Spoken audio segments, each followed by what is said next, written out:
3 months ago, California sat in the middle of a major drought situation, but after the big-time downpours back in January, as well as the serious snowfall that we saw this week, how is the state's water situation doing going towards those warm months? Fox 40's Karma Dickerson joining us live in the studio to explain. Karma. Well, Eric, we're here to talk about the new U.S. Drought Monitor released today, showing that the most recent round of storms put a significant dent in California's drought.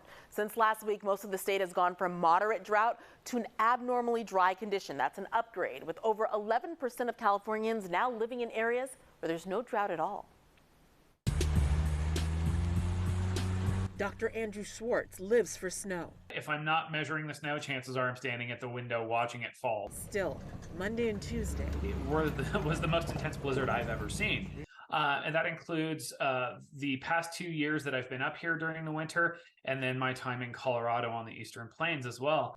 As the lead scientist at UC Berkeley's Central Sierra Snow Lab, his job is to measure snow accumulation twice a day when snow is actively falling, which typically is a tame process.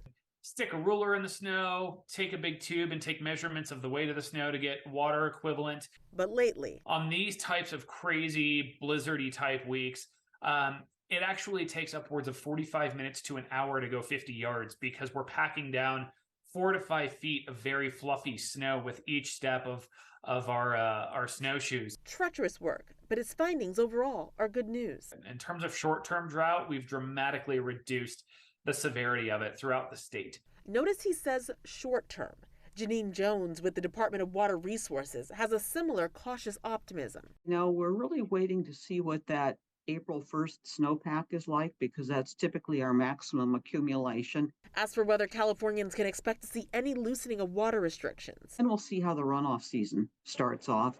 And then, you may start seeing some areas adjusting policies to reflect the water supply conditions. But, California is a big state and not everyone got the same amounts of precipitation and runoff. The new U.S. Drought Monitor report from the University of Nebraska-Lincoln shows the majority of the state and residents have moved from moderate drought to abnormally dry conditions in just the last week. And nearly half of the state's reservoirs are at or exceeding their historical average. However, we're still going to need at least another 1 to 2 years of above average conditions to really get us completely out of long-term drought. So as you can imagine, next week's Drought Monitor also going to be closely watched, Eric, as more wet weather heads our way.